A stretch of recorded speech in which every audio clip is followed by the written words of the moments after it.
She could take fibre trim. He could take fibre trim. Quickly, one of the best to begin was Model Sun. Call Me the Breeze back about third last, balancing up, and Model Sun is going to go to the lead when they settle down, but Mel Sam quickly went around the outside to head him off, and at the 1,000-metre mark, Mel Sam took over in the lead and led by 2 lengths to Model Sun. 2 further back, Sabre Sam, a length, Sovereign Dagger and a half, Braquillo. 2 lengths further back, then Call Me the Breeze, followed by Eureka Gold and the Vagrant last of all. At the 800-metre mark, and Mel Sam going hard in front, led 3 lengths. Model Sun second. 3 lengths further back, Sovereign Dagger a half, then on the outside, Sabre Sam. Braquillo pulled to the outside, about 2 lengths further back in the field. Call Me the Breeze about 8 lengths off the lead. A gap in the field, Eureka Gold and the Vagrant. They come to the turn. 500 metres to go, and the leader Mel Sam straightened about 2 lengths in front. Model Sun's had a nice run behind him, pulled to the outside, and they're 3 in front of Sovereign Dagger. And further back, Call Me the Breeze. They come down to the 250-metre mark. Model Sun has now put his head in front, but here's Call Me the Breeze getting up on the inside, and Sovereign Dagger and Braquillo further out. They've got to the leader now. Sovereign Dagger took the lead from Call Me the Breeze on the rail. They'll settle down and fight it out. Sovereign Dagger, Gauchi on the outside, pulls the whip. Call Me the Breeze getting up on his inside. Call Me the Breeze has grabbed him near the line, and Call Me the Breeze has put his nose in front. Call Me the Breeze and nose on the line, Sovereign Dagger. Model Son of Braquillo for third. A gap in the field further back, the Vagrant, then Sabre Sam, Eureka Gold, and Mel Sam after leading up is the last one in. Judge calling for the photo after the running of race number 3 on the program to separate Call Me the Breeze and on the outside Sovereign Dagger. And a great finish here. Call Me the Breeze got up on the inside of Model Sun, and Sovereign Dagger and the white cap came at him. And stride for stride they've gone. They've beaten off Model Sun and Braquillo, and they've settled down to a great battle. And I think the judge might be calling on a second print here to separate Call Me the Breeze, the inside, and Sovereign Dagger, who came back. And number 3 is the winner, Call Me the Breeze. Number 3 on the inside. Number 6 is second, Sovereign Dagger. And third placing going to number 4, Model Sun, 3, 6 and 4. 3, 6 and 4. Great battle there. Look at them, heads up and down to the wire. Call Me the Breeze, the rail. Sovereign Dagger, the outside, and the heads are going seesawing up and down, reaching the line. And young Morn's just got Call Me the Breeze to put his head out on the post on the inside to gain the day about a half head. Let's go back for a closer shot here. Gauchi pulls the whip on number 6, Sovereign Dagger.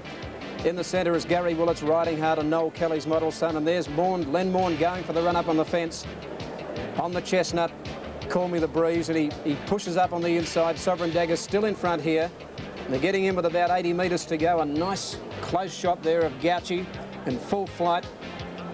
And look at Len Morn there in the orange sleeves, orange cap on number 3, the favourite, Call Me the Breeze, and he's getting everything out of that horse on the rail. They're getting to the shadows of the post as they just race away from us here now. And Call Me the Breeze is almost on terms on the angle there. In fact, his horse has got the head in front, Morn, on the rail, and just pokes its nose through to get the upper hand as they go to the line.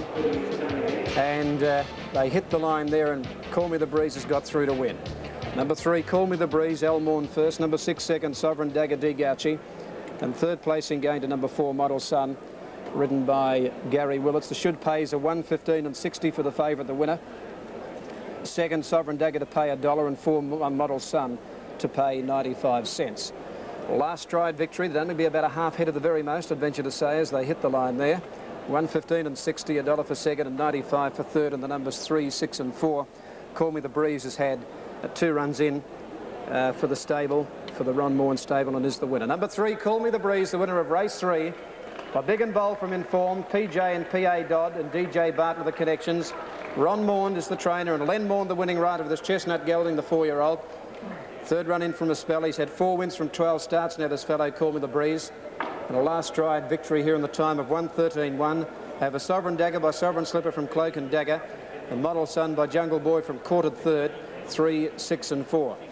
It's a marvellous rider, Len Morn, doffing the cap there as he's about to jump down from aboard this fellow. He's plenty of size about him, Call Me the Breeze. He's lightly raced. He was prepared in Ballarat, I think by Stan Morris, for memory, and he transferred across to the Ron Morn stable back prior to having his first run, which was on the 4th of November. 135 and 70. 3 is a scratching. Number 4, Trist at 260 and 90. Number 5, Bells Are Calling, 5, 10 and 1.15. 6, Dean Aura at $9 and 2.50. Number 7, Kiskin at $5.25 and $1.45. Number 8 Galaxy Fleet, $8.85 and $1.95. 9 Stupendo, $39.65 and $6.85. Number 10 is Scratching, 11 Hour Oriole at $68.50 and $12.50, and number 12 Leading Heart at $68.35 and $13.35 for the place. So the approximate odds you have there, the popular runners, Judges Rule, Roman Laurel, up near the top. And here's Keith and Jenny and Roy looking at the next event. Well, thank you. We're looking at everything else but the next event there, weren't we? Well, I suppose from the putter's viewpoint, that race was worth waiting for because the favourite got up in the very last Full Model Sun third, $95. $3.50 the Quinella, and the Trifecta $21.85 for 364. The winning margin there was a short half head with 2.5 lengths between second and third, so it was only a whisker in the last bound. But Call Me the Breeze, who'll improve on that run too. That was only his third run in from the spell. The fourth event coming up here is rescheduled for about 16 minutes away and is now to be decided at 3:30. So we'll go to the mounting yard and join Keith. Thank you, Brian. And firstly, Those jockeys were so short. Well, I know an old mate of ours who's having a little holiday, which he's not too happy about. Ronnie Quinton might be watching the show. Ronnie, we do apologise for that. All right, let's go out to Rosehill now for race 5, the Bowater Handicap. And I guess punters are probably wondering, Johnny Tapp, whether that 3 kilo allowance will be enough to get Ara King home again. I think it'll help him a lot, Mike. The horse is going extremely well at the moment, and that's the important thing. You know, it's funny, the fallacy that exists about the height of jockeys. Occasionally you'll strike an abnormally tall jockey.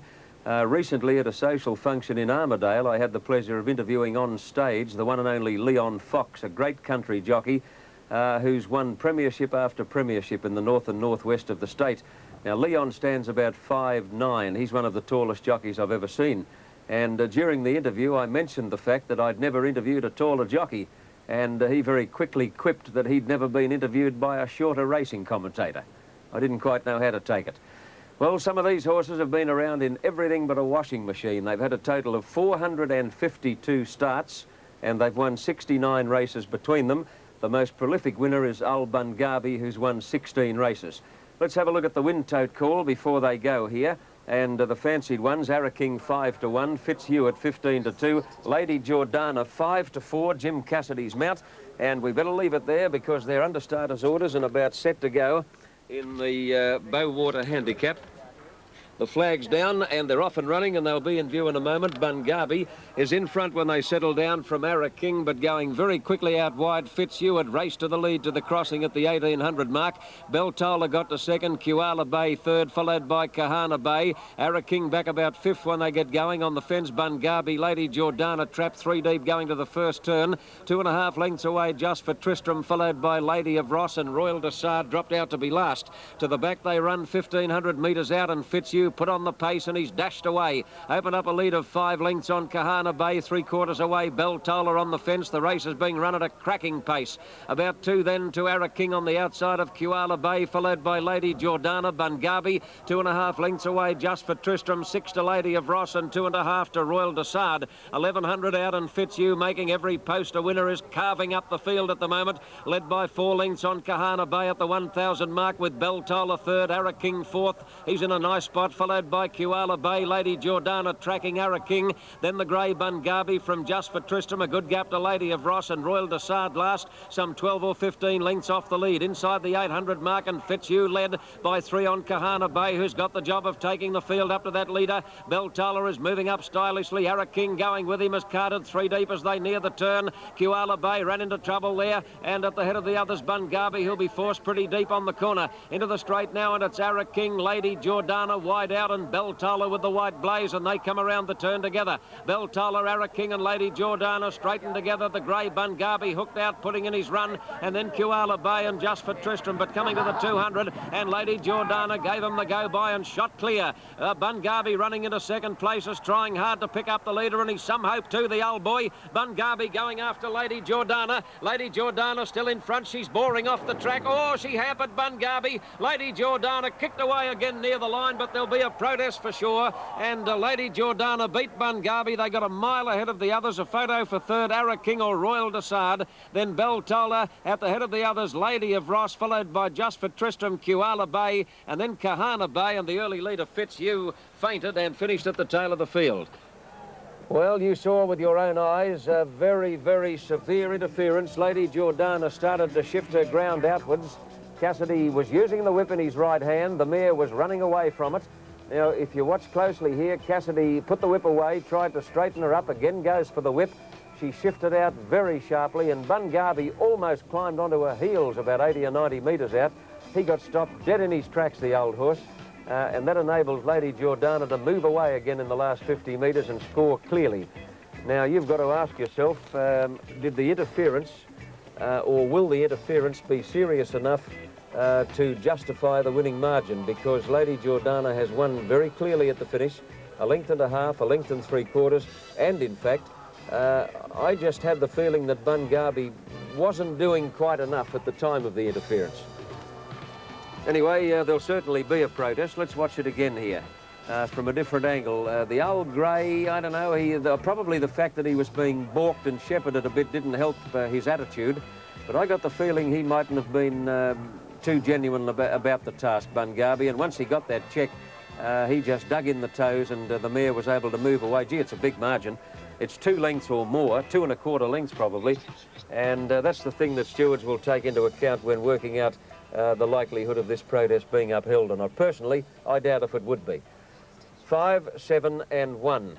Now, the next race you're going to see live will be the 7th, the Festival Handicap, and let's see what Ken Callender thinks of that.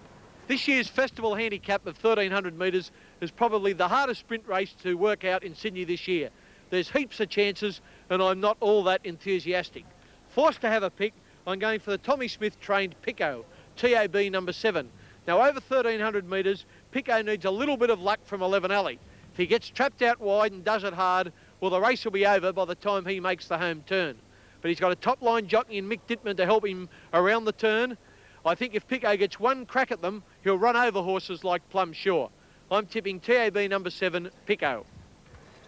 Okay, Ken, and back here live now, we find Lady Jordana, the winner, number 5, Jim Cassidy, number 7, Bungarby, Kevin Moses, 2nd, and number 1, Ara King got 3rd, but a very distant 3rd. The margins are 2 lengths by 6 lengths.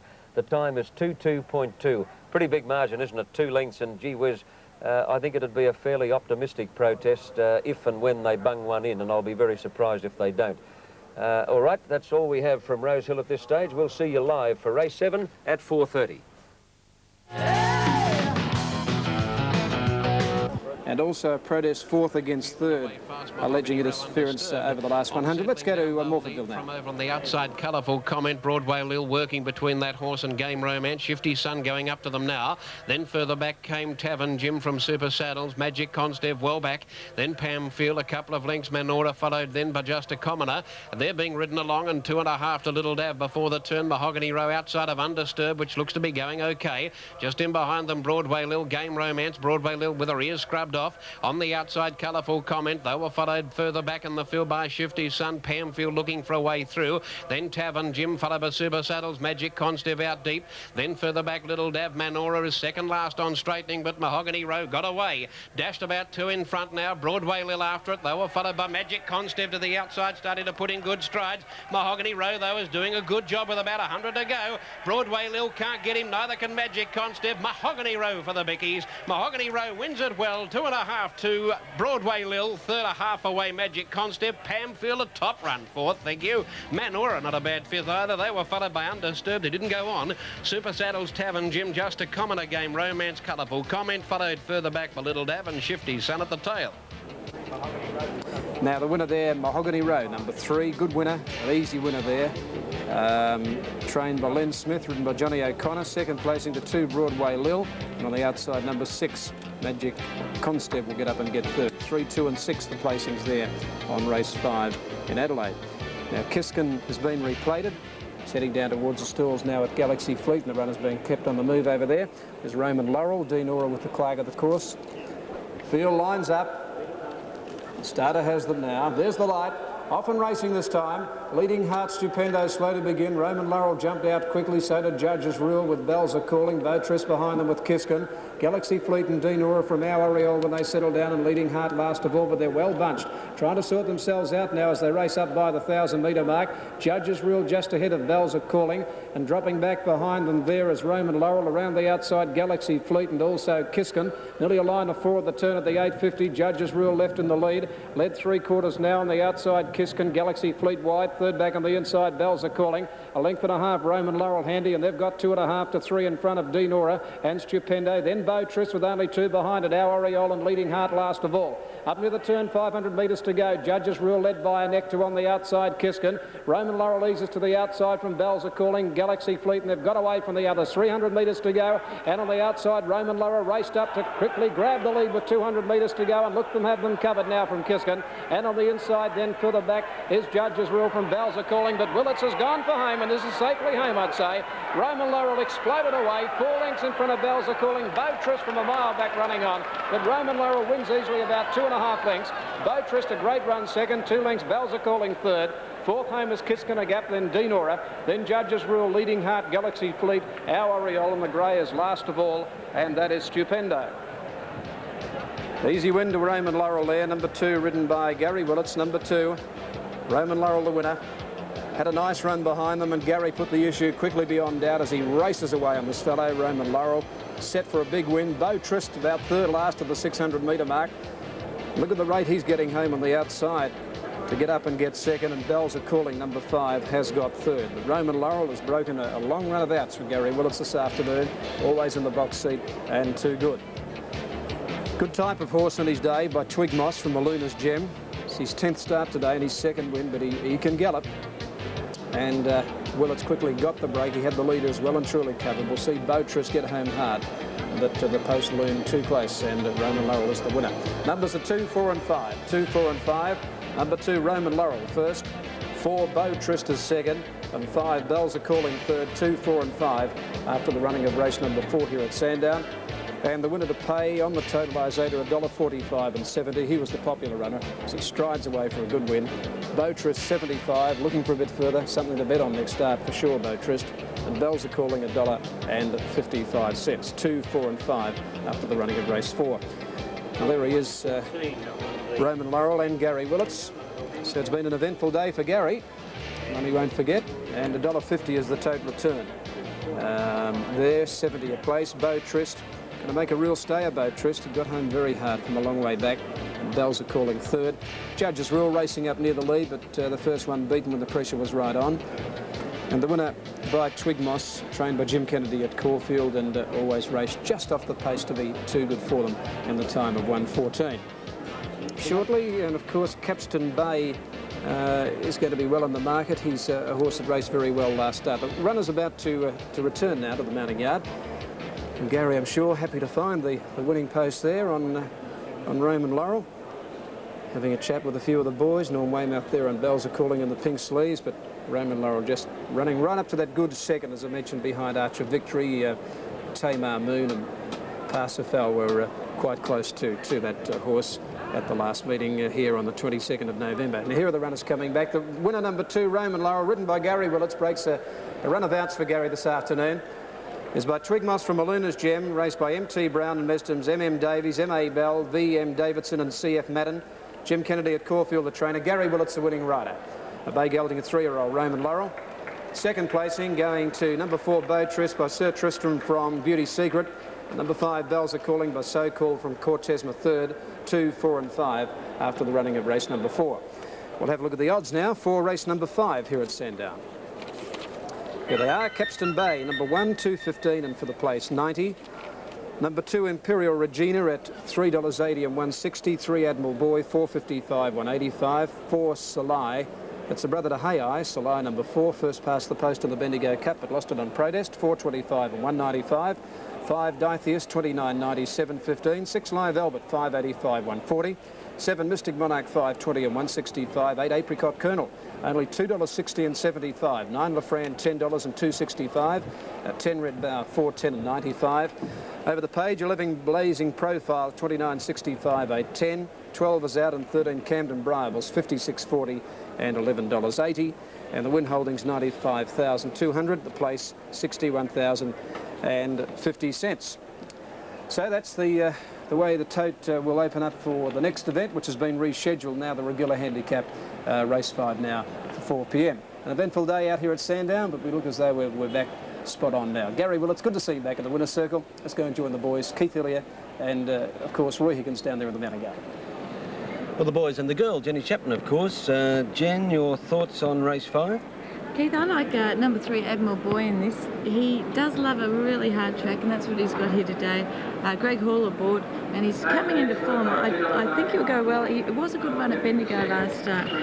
Put in number 10, Red Bow, really good performance at Yarra Glen. I was there that day. I saw him win an intermediate there very well. Put him in to run second, and I've had to put our old horse in Live Albert to run third. And I know I tip him most of the time, but if I leave, I can't leave him out. Well, he's had a couple of good runs, particularly 2 starts back here. It was a good run, wasn't it? That's right, and the run at Ballarat wasn't too bad because he did get well back in the field and made up some ground in the straight. So. Previous race, and Ian Craig seemed to hint that that protest might have been upheld, but it was tossed out, that double protest in Sydney. Here, Roy, the first leg of the daily double, the runners in the mounting yard. Just having a look at number 3, Admiral Boy, one of the favoured horses. Gosh, he's 4 legs, and by the spelling of 4, F-O-R-E, heavily bandaged, aren't they? Anyway, we'll talk about that in a moment because they're just about set to go in Sydney. A Ruby Treasure drawing on the inside. An attendant coming in with 1, drawn to about 7, and away they go. Not a bad break either, and one of the best to begin was Investor, going quickly on the outside and looking for the lead, Take the Kitty, and Lady Mantis is rushing through, and French Legion's going to settle 4th, and going up on the inside almost make a line of 3 is Investor. Now as they settle and go past the 1,000, Take the Kitty, 3/4 Investor, a length Lady Mantis, Intercept, and then Ruby Treasure. French Legion dropping back a shade, followed by Iverston, La Maison and Classic Hand last. 800 metres to go, and now the rider Les Jones on Investor decides to take the big chestnut to the lead to Take the Kitty. 1 Intercept and then Ruby Treasure followed by Lady Mantis. Cassidy has become cluttered away on French Legion from Iverston, second last La Maison, and Classic Hand is last, but only about 7 lengths covers the field. The rider Jones on Investor has a quick peep to the left, and it leads on the home corner by about a length Take the Kitty. Intercept is 3 deep, then Ruby Treasure. Now French Legion's into the open if he is good enough. And at the head of the others, Iverston at the 250, and Investor's rider shows at the whip. It's about a length and a half to 2 lengths on Take the Kitty, and French Legion not finishing quickly enough at the moment, and Investor rocketed away. Investor down to the 100 metres, about 2 lengths clear. They're closing in now. Take the Kitty and Classic Hand on the outside. Investor can't pick his feet up, but he's going to hang on and win. Yep, he's home. Investor's won it about ahead to the fast finishing Classic Hand, and third Take the Kitty. Then came Lady Mantis, French Legion, Intercept. The last trio in being Iverston, Ruby Treasure and La Maison. Well, the winner there, number 2, Investor, ridden by Les Jones, a tiny apprentice that we've seen very little of, but he gave a nice dashing display there to lead virtually all the way on Investor and beat 3 Classic Hand, third 7 Take the Kitty, the flop, the short price favourite, number 1, French Legion, race 6-7. Have a look at opening totes now, race 7. Now we wait on Red Bow to come up. Imperial Regina and Red Bow, the last 2 to come into line. Now Imperial Regina goes into line. Red Bow, the last one to come forward here for the 5th event for the day. Just about ready. Now Red Bow goes into line, and the starter's got a good line here. Imperial Regina with an attendant there. There's one in there with Diotheus. Camden Bryville settles down. Diotheus in a white cap, similar colours to Camden Bryville's here. Red Bow a bit fractious. And the line looks good. Start again to the platform to send them away now in race 5, the regular handicap, and there's the light. They're set and they're racing this time. Camden Bryville's missed the kick, and Capstan Bay a bit slow to begin. Diotheus, one of the first out with a grey blazing profile. Admiral Boy coming down the outside, and further out is Red Bow. Coming down to the winning post now, and the leader is Admiral Boy from Diotheus on the inside from Red Bow out wide third. A length and a half to Blazing Profile, and then further back Apricot Colonel on the inside, Lafran as they go out of the straight. Then Mystic Monarch followed by Silai, and then further back in the field out of the straight is Live Albert, followed on the inside by Camden Bryville. Second last Imperial Regina, and last of all is Capstan Bay. To the side, 1600 to go, and the leader here is Diotheus by 2.5 lengths. Second placing Admiral Boy, a length Red Bow. A length further back Blazing Profile. 2.5 on the inside, then Apricot Colonel. 2 further back, then Mystic Monarch, and they're followed around the outside by Live Albert. Then came Silai from Lifran. Capstan Bay, the top weight, taking off down the back straight out 3 deep. They're followed by Imperial Regina and Camden Bravos back on the inside of it. At the 1200 metre mark, and the leader is Dithyrus by 4 lengths. Admiral Boy second, a length and a half further back, Red Bower. A length fourth, Blazing Profile. A length, Apricot Colonel. 2 lengths further back in the field then came on the outside Live Albert with Silai, Mystic Monarch Lafran. Then Capstan Bay from Camden Bravos and Imperial Regina last of all. Dithyrus in front of the 950, got out about 5 lengths in front. Apricot Colonel went up second. Admiral Boy waiting back on the inside third. A half then to Red Bower, out 3 deep around the outside, then Live Albert. 2 then to Capstan Bay, Mystic Monarch, and further back Blazing Profile on the inside of Salai. 2.5 Camden Bravos from Imperial Regina and Lafran is last of all. At the 700 metre mark, an Apricot Colonel raced up on the outside and went to the front now from Dithyrus. 2 lengths further back, Red Bower on the inside. Admiral Boy under a bit of pressure. Capstan Bay hard-ridden, pulled to the outside, running on, and then further back Live Albert and Saliva. Gouchy has shot away on Apricot Colonel, straightening up. Race 3 lengths in front of Capstan Bay, the threat down the outside, and they've kicked away further back to Red Bower. Admiral Boy is struggling. The leader Apricot Colonel, the 200 metre mark. Capstan Bay on the outside, gradually wearing him down. They're clear of Red Bower. Gouchy riding hard on Apricot Colonel. Capstan Bay, Trelaw trying hard from Red Bower, but the Gouch is going to break through, and it's Apricot Colonel in front of Capstan Bay. Apricot Colonel hanging on to the line. He wins. Apricot Colonel ahead on the line, Capstan Bay. Third over on the inside, Red Bower. Then a gap, Mystic Monarch, Salai. Then on the outside, Camden Bravos from Lafran, Imperial Regina. Then Dithyrus, Admiral Boy. Further back, Live Albert. Blazing Profile, the last one in. Judge calling for the photo. Gouchy's back. He's got the money here on Apricot Colonel. He's pinched the prize, going to the front a long way from home. Throwing everything at this Apricot Colonel, but it'll get in from Capstan Bay, number 1, who was gradually pegging him back, but ran out of room. And Red Bower will get third, number 10, after the judge looks at the print to race number 5. Wait for the number. Judge calling on the photo.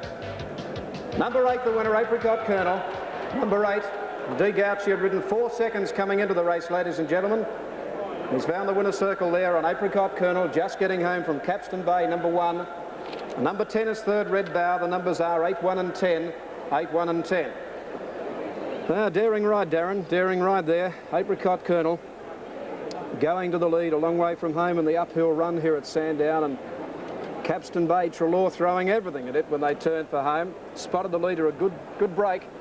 Slowly but surely getting to him, but he failed about a head in the run to the wire. On the tote, $3.85 and $1.10 for Apricot Colonel. Capstan Bay second to pay 70, and third Red Bower $1.40. 8, 1 and 10. Good run, Red Bower, after throwing the rider going to the stalls. Admiral Boy, shocking run, had the run of the race, first beaten. Salai obviously wants a little bit further.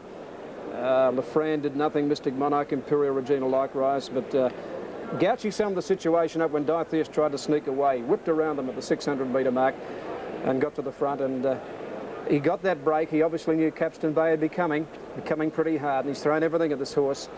And Apricot Colonel with this outstanding rider, Darren Gouchy, aboard. And it's amazing when you talk about riders, isn't it? 4 seconds in the first 4 races.